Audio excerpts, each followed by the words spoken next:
Good morning. Welcome to Morning Joe right here on the Are You Serious Sports Network, on Facebook Live, on Twitch, on Twitter. I'm your host, Jonah Malkin, wishing you a lovely Wednesday morning. Mondays and Wednesdays from 11 a.m. to 12 p.m. Eastern Standard Time, 10 a.m. to 11 a.m. Central, and 8 a.m. to 9 a.m. Pacific Standard Time. Episode 2, lot to get into today, so much to digest. I'm excited. Going to talk about the Nuggets coming back into the series against the Lakers, now only trailing two games to one, really.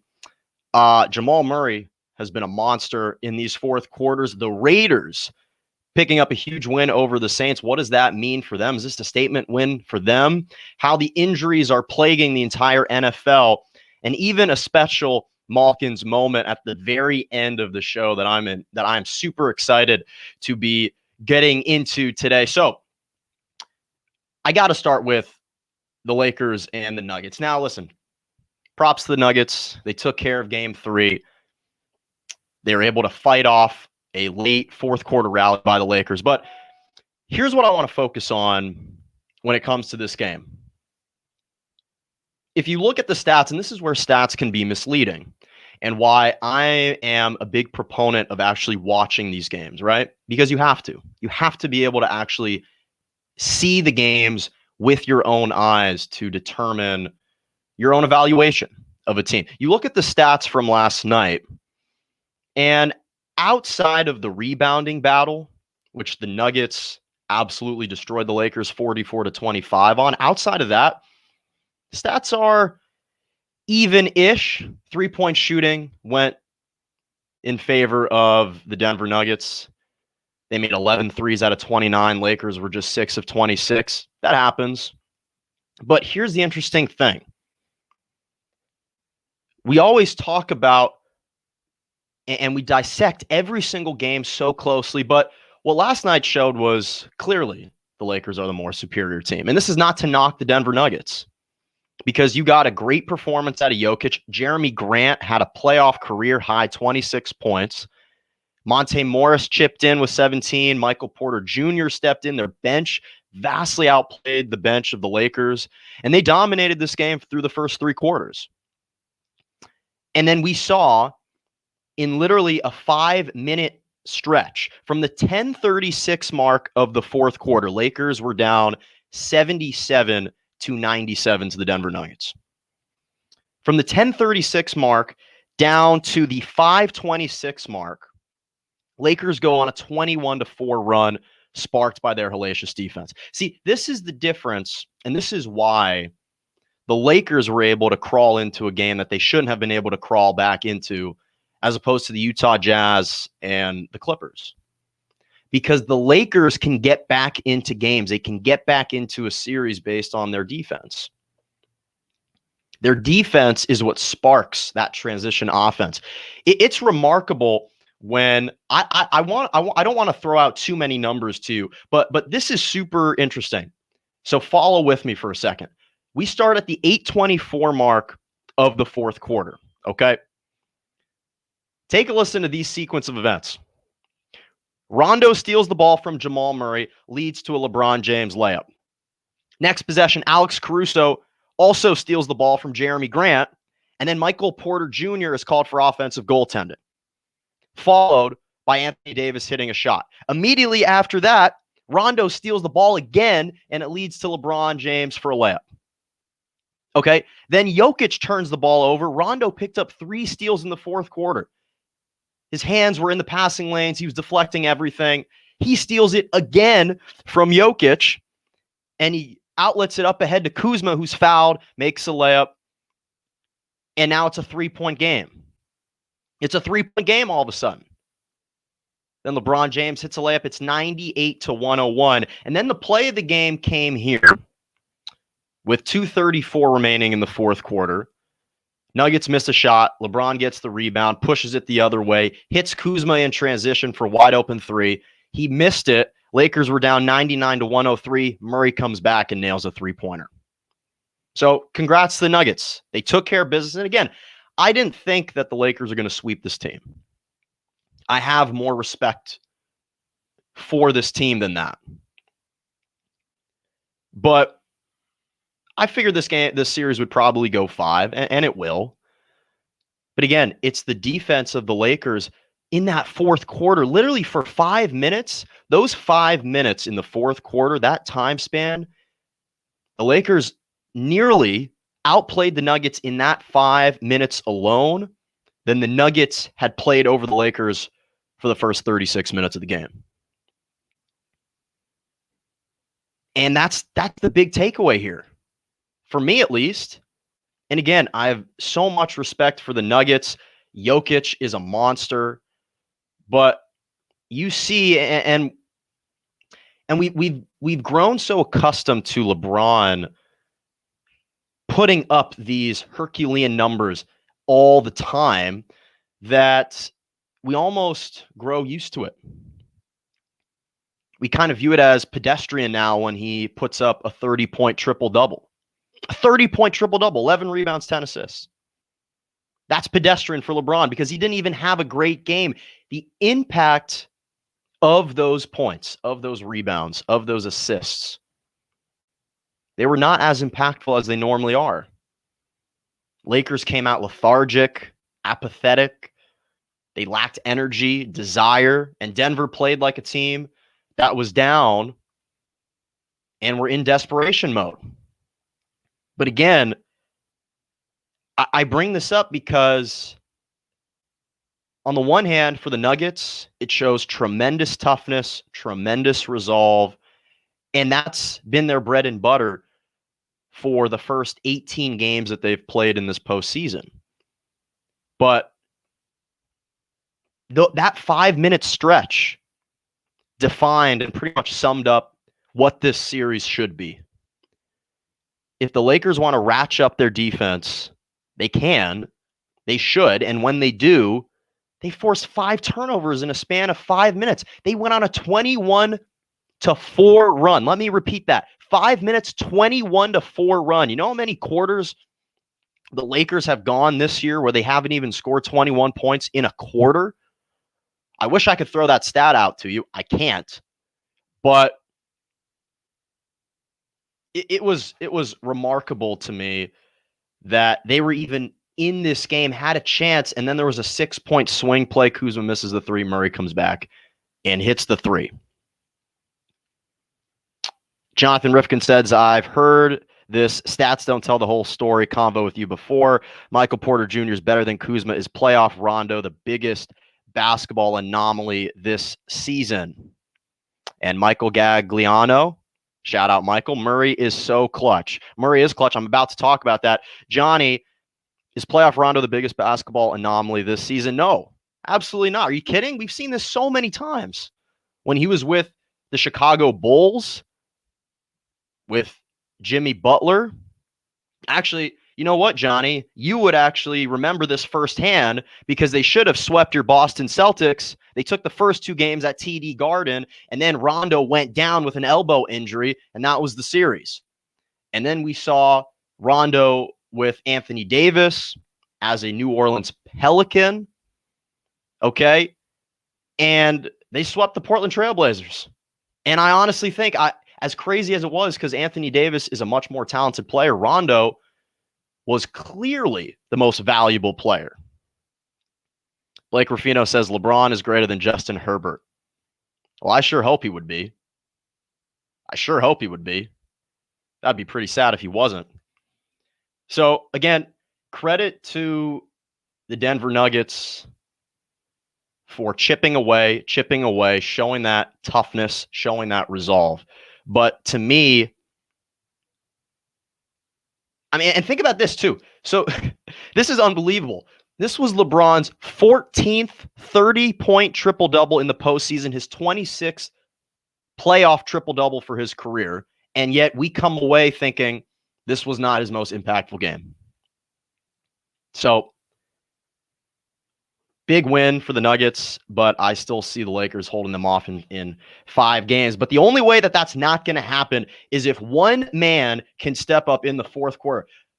Jamal Murray, Murray madness, Murray moments, Murray mayhem. Jamal Murray, it is unbelievable. I took an in-depth look at Jamal Murray's impact for the Denver Nuggets in the fourth quarters of games this year and how they translate into wins and losses. I've never seen such a substantial disparity between how one plays in the fourth quarter and how that translates into wins and losses for their respective teams. So I'm about to do a deep dive, and I hope you stick with me. I am going to throw a bunch of numbers at you, but this is important. This is really important. So Jamal Murray is typically the closer for these Denver Nuggets, all right? But I want you to follow with me here, okay? So the Denver Nuggets have played a total of 17 games this postseason, right? 7 games against the Jazz, 7 games against the Clippers. Now they've played 3 games against the Lakers. The Nuggets have lost 8 times in those 17 games. In 5 of the team's 8 losses, Jamal Murray has put up a goose egg. He scored 0 points. In 5 of the 8 losses, he hasn't scored a single point in the fourth quarter. So round 1 against the Jazz, unbelievable. They lost games 2, 3, and 4. Game 2 doesn't put up any points in the fourth quarter. Comes up with a big 0. Games 3 and 4, they were blown out so badly, he couldn't even put up any points in the fourth quarter. Okay, the Nuggets, their first 4 losses of the postseason, Jamal Murray didn't score a single point. Game 1 against the Clippers, when they lost that game, didn't score a single point. His first 4 losses for the Denver Nuggets, 0 points in the fourth quarter. He averaged 15 points a game in wins versus the Utah Jazz. In the fourth quarter alone, 0 points in those fourth quarters, okay? Game 1 against the Jazz. Again, stick with me. I know I'm throwing out a lot of stats at you. This is important. This is important because it's unbelievable. I'm dumbfounded seeing the disparity here. Game 1 in the win against the Jazz, 20 points in the fourth quarter and in overtime. Game 5 in the win against the Jazz, 16 points in the fourth quarter. Game 6 in the win versus the Jazz to even up the series at 3-3, 21 points in the fourth quarter alone. Okay, the only game in which the Nuggets have won and he didn't play well in the fourth quarter was Game 7 against the Jazz. That was Nikola Jokic putting the team on his back and saying, I got you, brother. You carried us for 3 wins. Let me guide us home. And they snuck out with a 2-point victory. Okay, so that's against the Jazz. Now let's get to the Clippers. Okay, so the first game that they lost to the Clippers, as I mentioned, scored 0 points. But again, we see in wins against the Clippers, he averaged over 8 points a game. In losses, he averaged 4.5. Murray has to be Mr. Fourth Quarter for the Denver Nuggets. Because what ends up happening is when he starts to hit shots, it starts to have an insidious effect against the other team. Because the Nuggets start to believe they're following his leadership. Nikola Jokic is the best overall player on the team. Let's not get it twisted. But for the Nuggets to be successful, Jokic has got to carry the team through the first 3 quarters, and Jamal Murray has to come up big in the fourth quarter. Now against the Lakers, he had 10 points in the fourth quarter last night. They win the game. He had 6 points in Game 2 in the fourth quarter. You could argue they should have won. Anthony Davis hit the shot, and they lost. And in Game 1 against the Lakers, he puts up 0 points again. 0 points again. Again, 5 goose eggs in 8 losses. It's unbelievable. And he's been sensational in the fourth quarter. He's probably been the best player in the fourth quarter, not only in this bubble, but in this postseason. But that trend is going to have to continue. It will have to continue.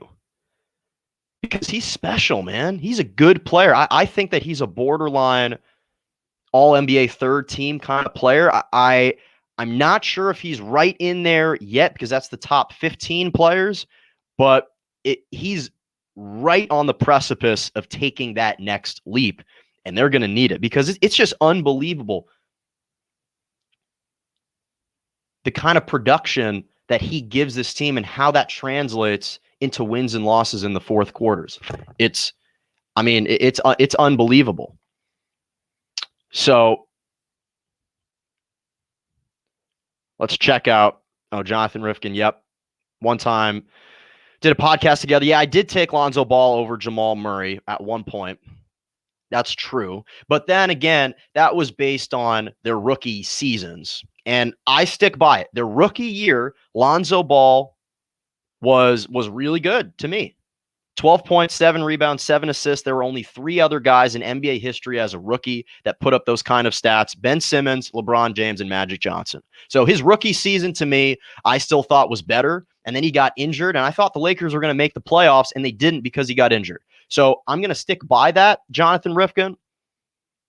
For his rookie year, outside of his rookie year, I've been greatly wrong. That was not the best take.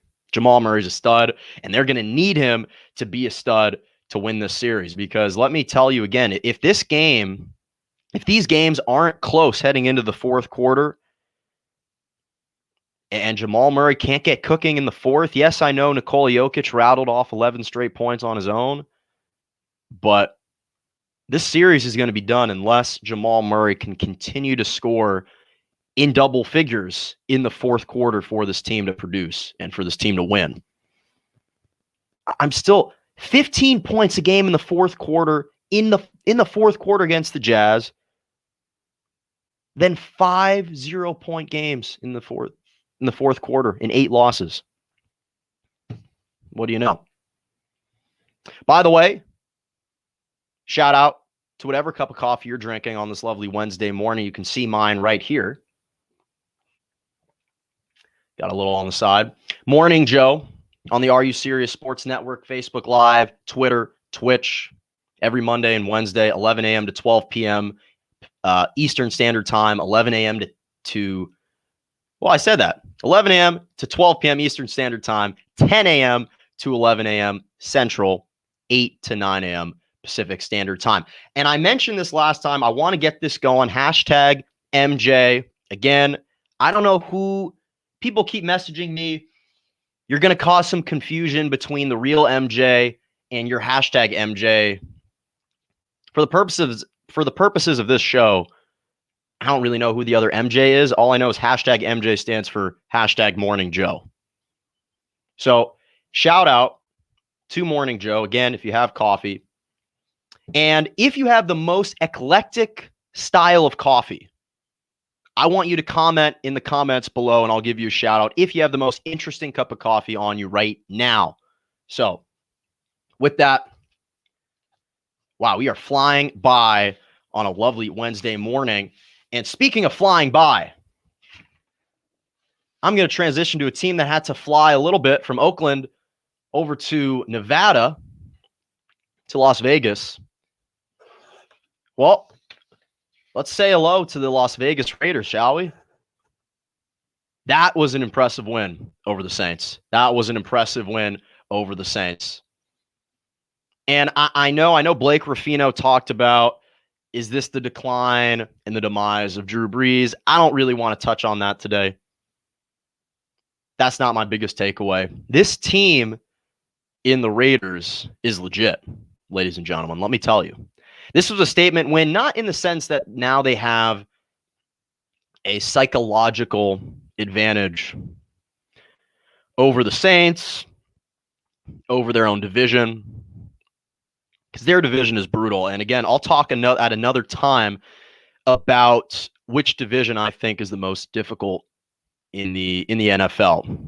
I still probably give the edge to the NFC West, but this, the AFC though, this division's tough. But let me say this about the Raiders. This wasn't a statement win versus the Saints. This was a statement win for Mark Davis, for John Gruden, for the Raiders.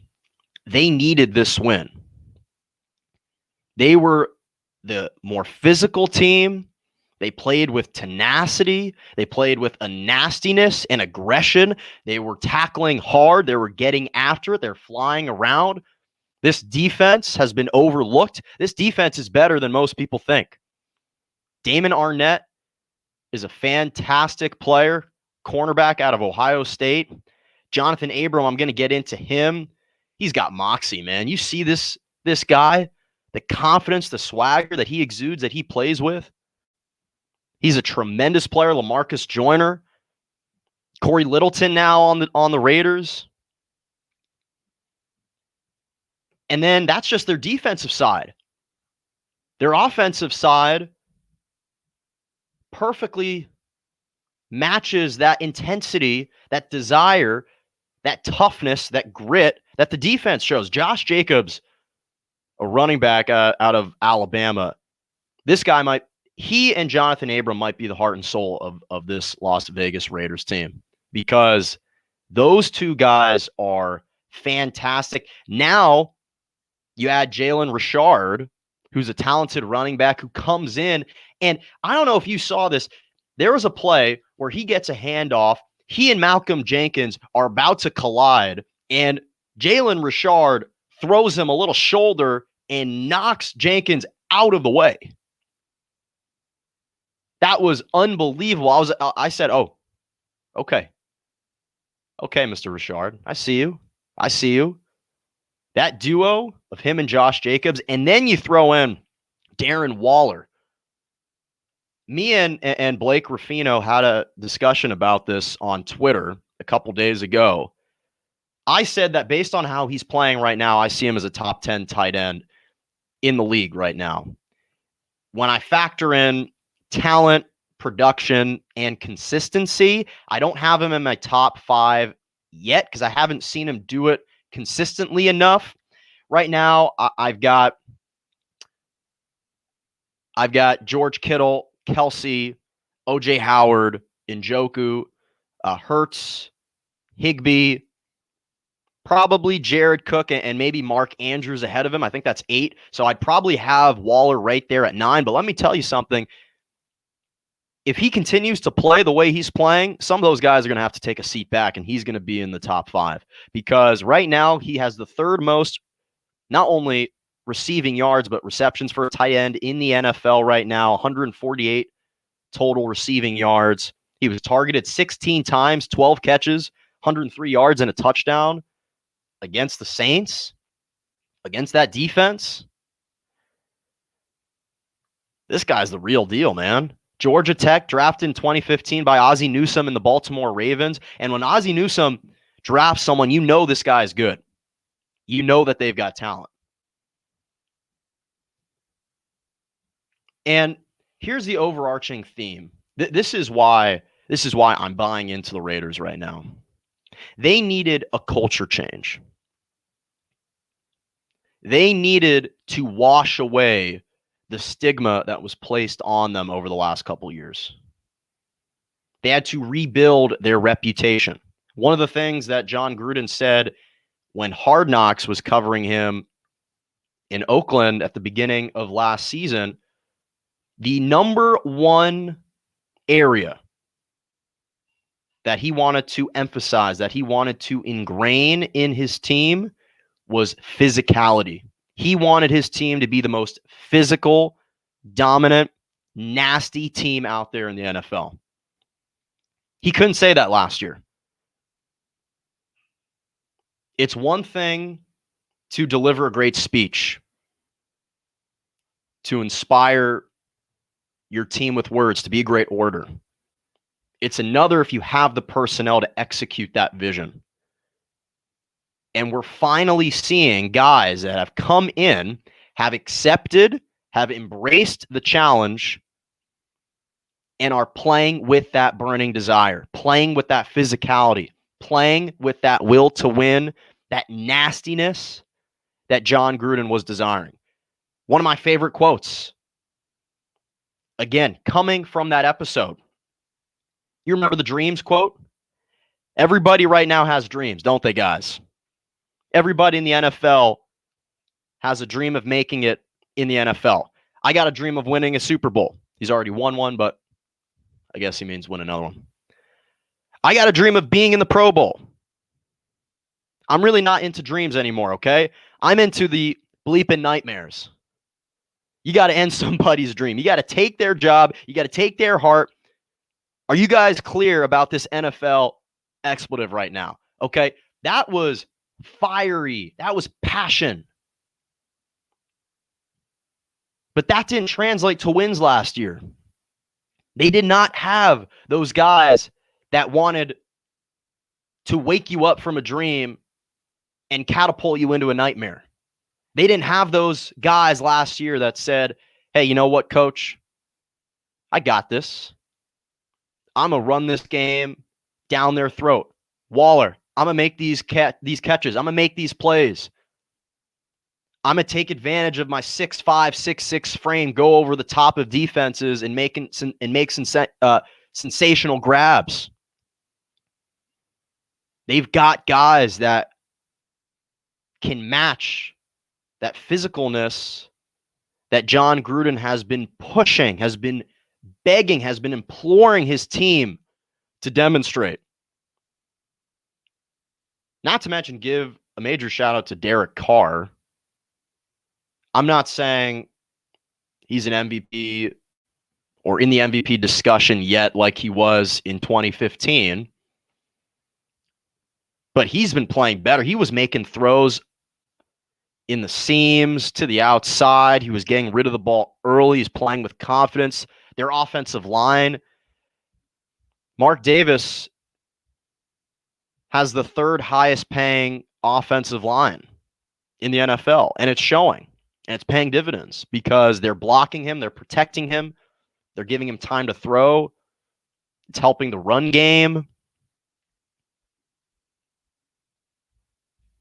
And the other interesting thing is, and again, I don't want to belabor this point. This isn't about the Saints right now. I don't want to get into Drew Brees, what this means for him, what this means for the Saints.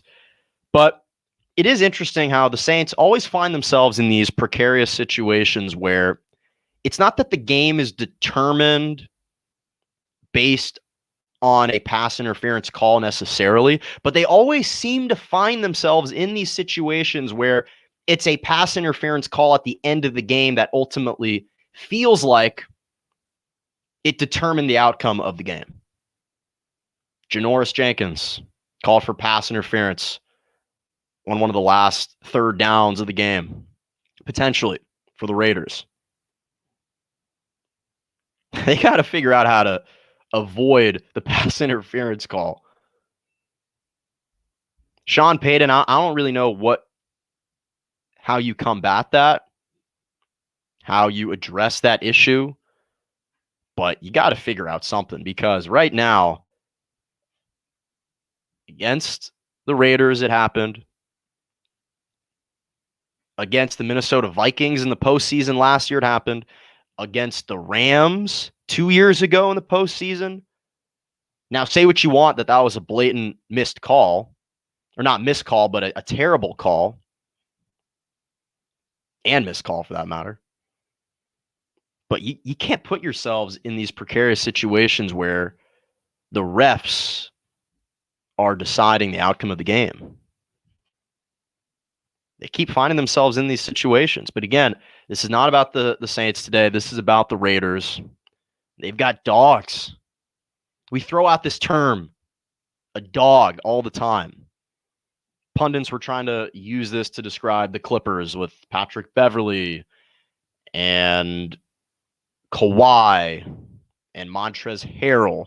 These are dogs, guys that are never going to give up, guys that get after you, get into your space. The Raiders got some dogs. They've got some dogs, and they collected a huge win. Congrats to them. They improved to 2-0, and that's a big win for them. Saints, they didn't have Michael Thomas, and Drew Brees wasn't playing that well. Congrats to the Raiders. And not to mention, Allegiant Stadium is beautiful.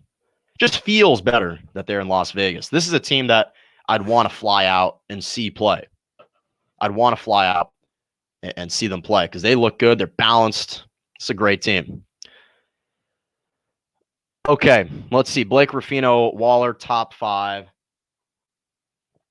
Tight end. Johnny, nobody's confusing you with Michael Jordan. Don't worry. I'm pretty sure that they are. Pretty sure that they are.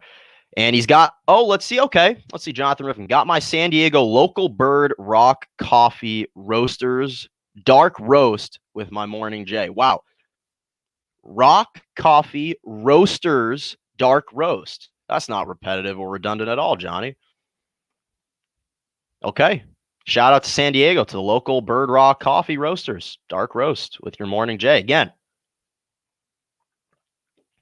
Morning J, Mondays and Wednesdays, 11 a.m., 12 p.m. Eastern Standard Time, 10 a.m. to 11 a.m. Central, 8 a.m. to 9 a.m. Pacific Standard Time. And Blake Ruffino, again, as I mentioned to you before, right now, I just haven't seen the consistency from Waller. I know he's got the talent. I know he had more receptions and more receiving yards than some of these other players for just in the league that I mentioned. And if he continues to produce like this, then I will totally concede and I would happily move him into the top 5, maybe into that Kittle, Kelsey kind of status, and that echelon, that upper echelon of tight ends, because he's got the talent. He's got the talent for sure. Okay. So this was one of my biggest concerns when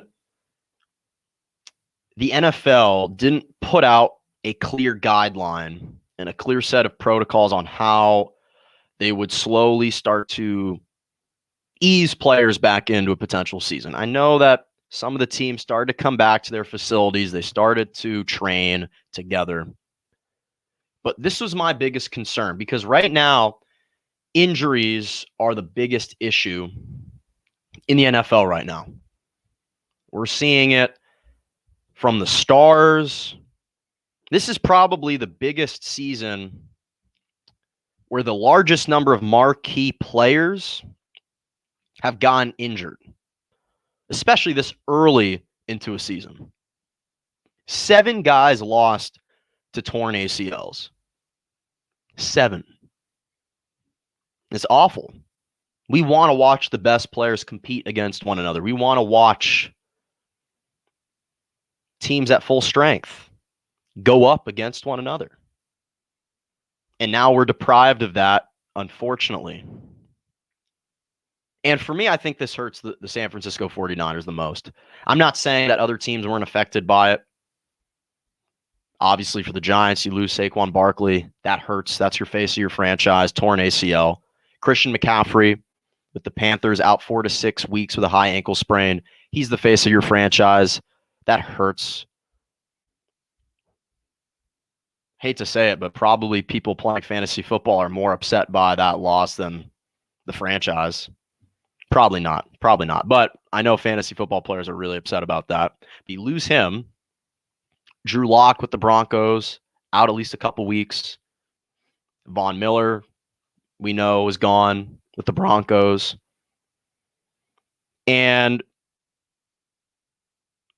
But the 49ers, they lost their best defensive player. Nick Bosa tore his ACL.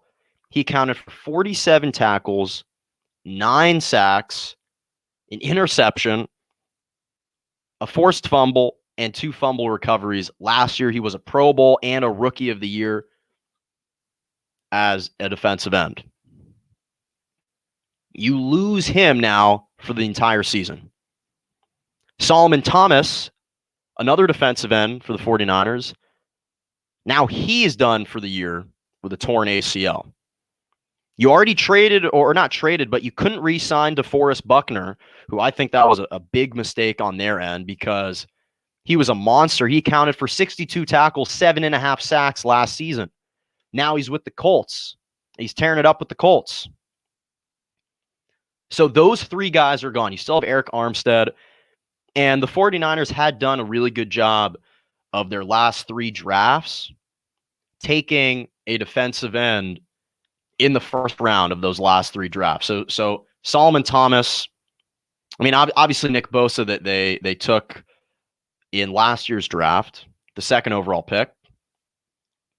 Then Solomon Thomas they took in 2017, DeForest Buckner in 2016, and as I mentioned, Eric Armstead in 2015.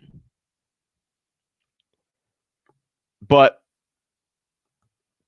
the complexion of this 49ers team, the makeup of this 49ers team, is their defense. Jimmy Garoppolo, their quarterback, injured right now with an ankle sprain. Raheem Mostert, their number one running back, he's out with a knee injury. Deebo Samuel, one of their best wide receivers, out with an injury on the IR. They just got Brandon Ayuk back. Hopefully he can make an impact. George Kittle hasn't played the first 2 games, and he's questionable for week 3.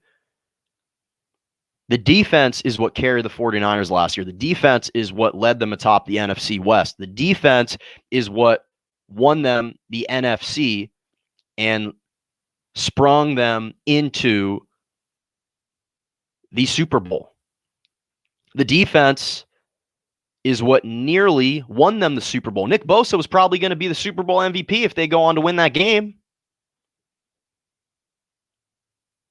Instead, Kansas City Chiefs win the Super Bowl. Mahomes wins the MVP, although Mahomes is probably thinking, maybe I should give this MVP to Jimmy Garoppolo for not hitting Emmanuel Sanders on that go route with like a minute 30 remaining. That probably would have iced the game for San Francisco. I hate that the NFL is plagued with these injuries right now. I really do. And here's the other thing that I think we overlook oftentimes when it comes to sports, and especially the NFL, is you have to have good fortune when it comes to injuries. There's a difference between luck and good fortune, okay? Luck, the definition, is success or failure apparently brought on by chance rather than through one's own actions. Good fortune, an auspicious state resulting from favorable outcomes. You have to be a fortunate team to scathe uninjured in an NFL season. You have to have a healthy team to win the Super Bowl. We saw with the Rams 2 years ago, offensive line completely healthy. Gurley, his knees were healthy. They go to the Super Bowl. Last year, their offensive line is injured. Todd Gurley has more arthritic pain in his knees. He can't perform the same. Carson Wentz with the Eagles. So many injuries last year. Now, he's been playing like, in the words of Blake Ruffino, I guess Rudy Poo. It's not my thing. I don't really like throwing that term out there, but he's been playing like dog, Carson Wentz. So we'll say that the last couple years, it was the abundance of injuries that cost this team, that team. But now we're seeing the effects on the 49ers because they just keep getting hit by injury after injury after injury. And when you make a Super Bowl run, you have to have good fortune. You have to. It's not a given. And it's not necessarily lucky, although it's good luck, but it's not necessarily so much lucky as it is good fortune, because luck is out of your control. And the 49ers just don't have good fortune right now. And unfortunately, I don't think they're going to make it to, definitely they're not going to return back to a Super Bowl without Nick Bosa, for sure. I don't even know if they're going to win the NFC West. You got Seattle, who's 2-0. You got the Rams that are 2-0. You got Kyler Murray, DeAndre Hopkins, and the Cardinals that are 2-0. Kyler Murray and DeAndre Hopkins might be the best 1-2 punch in the game right now, the way that they're playing. 22 receptions already from Murray to DeAndre Hopkins. They are crushing it. So this is devastating for the San Francisco 49ers. They better get healthy quickly. Because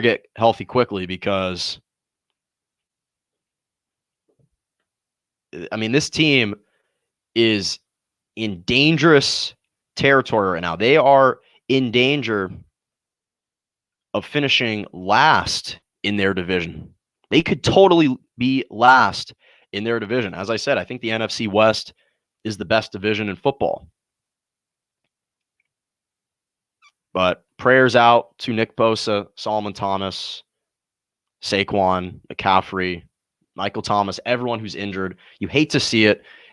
It's such a devastating blow. Can you imagine what Adam Silver in the NBA would do if you had 7 A, B level players in this NFL and this NBA bubble in the postseason go down with torn ACLs? I don't even know if the league would continue. I really don't. I don't know if it would continue at all. Hate to see that happen. So,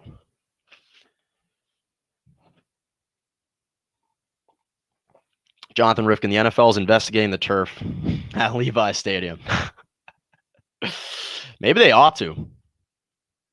Is it turf or is it grass? Comment below. Is it turf or grass for Levi Stadium? I honestly don't know. I don't know. Okay. So this is funny. This is funny. So the Atlanta Falcons, we all know they blew that game against the Dallas Cowboys. I can't believe I have to even rehash this subject right now. It depresses me so much. It does provide some comic relief during COVID, I will admit. So now you have Arthur Blank and Dan Quinn, the head coach, Arthur Blank, the CEO and the owner of the Falcons, and Dan Quinn speaking on that onside kick. So Arthur Blank, he basically said, hey, you know what? I don't want to make any rash decisions here. We still have 14 games to play. Let's see if we can turn this thing around. There's no question that we did not execute the way that we wanted to, but it happens. He said there are certain aspects of our performance in the first 2 games which have been really good. Some other parts have not been good. Clearly, our defense is not playing at the level we want to see it play at. And clearly, on the last play of the game yesterday, our players, didn't do what they, either what they were instructed to do and they didn't understand it, or it's clear, though, they didn't, in my view, they didn't clearly understand what the rules were and exactly what they had to do. I think that's demonstrated when you watch the video of it. He doesn't even know what to say. Was that a coherent sentence to you? That wasn't a coherent sentence to me. He can't even process how this happened. Let me repeat that line. Let me repeat that line because it's hysterical. And the situation's not hysterical. Again, I feel badly for the Falcons that this happened. But let me read this line again. This is the owner of the Falcons. He said, and clearly on the last play of the game yesterday, our players, didn't do what they, either what they were instructed to do and they didn't understand it, or it's clear, though, they didn't, in my view, they didn't clearly understand what the rules were and exactly what they had to do.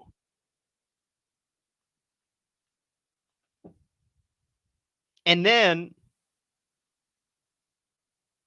compounding the situation, exacerbating the situation, Dan Quinn, the head coach of the Falcons, said his special teamers knew the rules and what to do.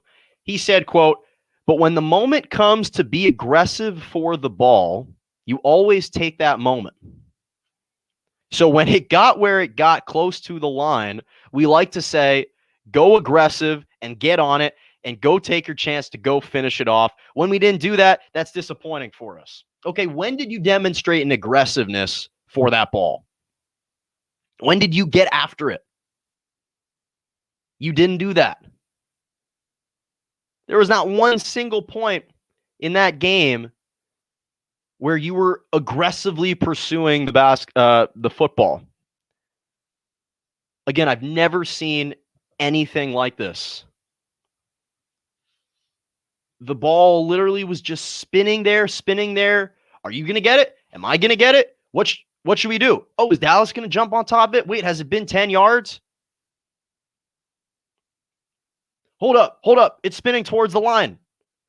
Do you want me to jump on it? Wait, they have it. What do we do?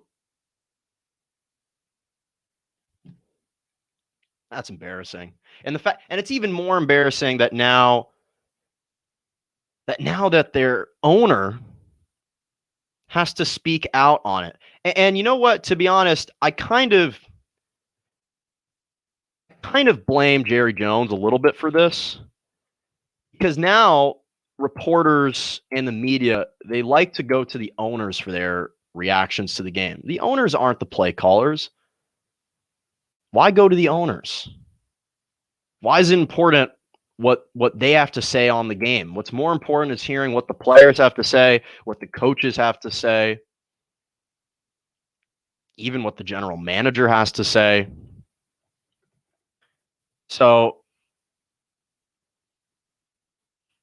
that was a disgrace. That was a disgrace, personally. Okay. So once again,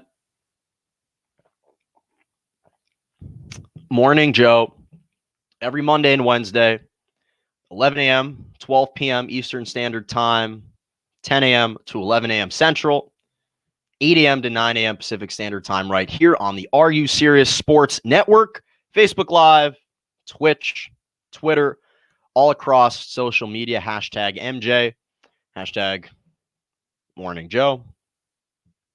A couple last topics today. And going to briefly preview Heat and the Celtics going back to the NBA. But stick around because my Malkins moment is fantastic. That's the last couple minutes of the show today.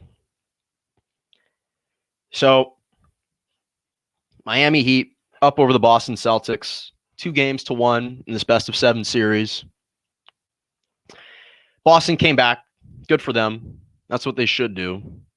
But this game and this series features such polar opposite styles. The Heat are much more balanced all around, from top to bottom. They can legitimately go 10 guys deep, maybe even 11. The Boston Celtics rely so heavily on 4 guys,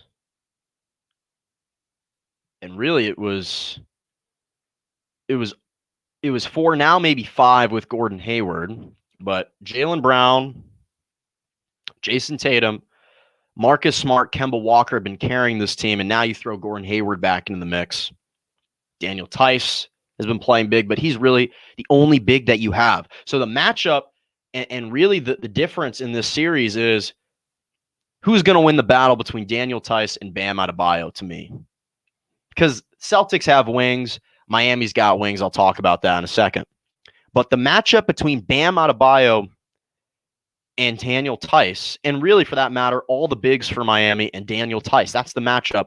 If Miami wins that matchup, they'll win this series. If Daniel Tice plays big, then the Celtics are going to win this series because they've got no one else they turn to that's a big. Ojale is this stocky football basketball player who in essence is like 6'7", 6'8", but he's built like a truck. Okay, but after Daniel Tice, they never insert Taco Fall into the game. And Daniel Tice is probably 6'9", maybe with his going out shoes or with his basketball shoes, he's 6'10". But the Heat, they got Bam Adebayo, they got Kelly Olynyk that comes back in. They've got Derek Jones, who's long. But that Bam Adebayo and Daniel Tice matchup, those are the 2 guys. Whoever wins that matchup is going to win this series. And then the other thing is this. I've been super, super impressed with Tyler Hero this postseason. Now, I have a slight personal vendetta against him. He's born in Wisconsin. He spurned the Badgers when he was supposed to go there. He had verbally committed there. And then he took his talents to Coach Calipari and Kentucky. And that was a gut punch. That was a gut punch, for lack of a better term. That was a gut punch. It really was. And now he's with Miami, drafted in the first round. He's crushing it. And in the postseason in particular, he's been absolutely crushing it. In the regular season, averaged 13.5 points a game, 4 rebounds, 2 assists, played about 27 minutes. Now in the postseason, he's averaging 15 points a game, averaging over 5 rebounds, over 4 assists, playing 33 minutes. But his clutch shots have been off the charts in this postseason. What's crazy is, so they came out with their all-rookie first team, all-rookie second team. Tyler Hero makes all-rookie second team. His teammate Kendrick Nunn makes all-rookie first team. And now Kendrick Nunn pretty much comes off the bench. Tyler Hero plays more minutes and honestly has been playing better than Kendrick Nunn. Goran Dragic basically usurped that role, that job. Kendrick Nunn goes down, slightly injured. Goran Dragic steps in. Tyler Hero gets more minutes. Tyler Hero hits big-time shots in the fourth quarter. Jimmy Butler wants to play with dogs. I threw out that term earlier in the show. Goran Dragic is a dog, man. You see his basically iced the game in game 2. Tough step back shot, high arcing 3-pointer over Daniel Tice for the win. In essence, for the win. They've got dogs. And they're not scared. They're not afraid of the moment. Eric Spoelstra has convinced this team, along with the leadership of Jimmy Butler, that this team can win not only the series, not only in the previous rounds against Milwaukee, against Indiana, they can win a championship. This team believes that. Jimmy Butler plays with that confidence, with that swagger. He's been sensational. And the reason why Miami is such a wild card is because you don't know what you're going to get from Jimmy Butler on the offensive side day in and day out. Certain games he'll come out and he'll score 26, he'll score 30, over 30 points in a playoff game, and they win the game. And then the next game, he scores 14 points, but he hits 2 shots in the fourth quarter and they win the game. But he only scores 14 points. Everyone says Jimmy Butler is the best player on Miami, and I think so too. But when your best player only scores 14 points in a game and you still win, that's concerning for the opposing team. And Boston, to their credit, for the majority of the minutes played, have outplayed Miami. But I think what's starting to catch up with Boston is they've condensed that rotation of theirs. Every single player on their team is playing tons of minutes. They're playing 40 minutes a game. I understand that rotations shorten in the postseason. I understand that. But you're playing, until Gordon Hayward just returned, you were playing 7 guys between 41 and 35 minutes. You can't have that. You can't have that. That's not going to lead, in my opinion, to a championship. It might lead them to the finals. I still think the Lakers are going to win, but I think Miami is going to bounce back tonight. I think they're going to take game 4, make this a 3-1 series lead. I think they're going to win the series. I don't know if they're going to win in 5, but I think they're going to win the series. So, all right, final segment of the day. My favorite one, Malkin's moments, specifically a moment every single week. I've been looking forward to this for a couple of days.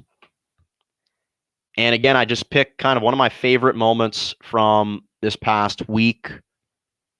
And this week, for Malkin's moments, okay, so this Thursday night football game is between the Jacksonville Jaguars and the Miami Dolphins. This is the battle of the beard versus the battle of the mustache. And Ryan Fitzpatrick perfectly summed up what this matchup is. And this is why it's my moment. Here's what Ryan Fitzpatrick had to say. He called out Gardner Minshew before the game and ahead of the matchup. He says, the mustaches versus the beard. I think the beard is cooler. Guys that grow mustaches have patchy sides. I love Ryan Fitzpatrick. I think Tua is going to take over soon at some point. But this is a great moment. This is lighthearted. This is lighthearted trash talk between guys that have facial hair. One guy looks like the caveman in the Geico commercial, and the other guy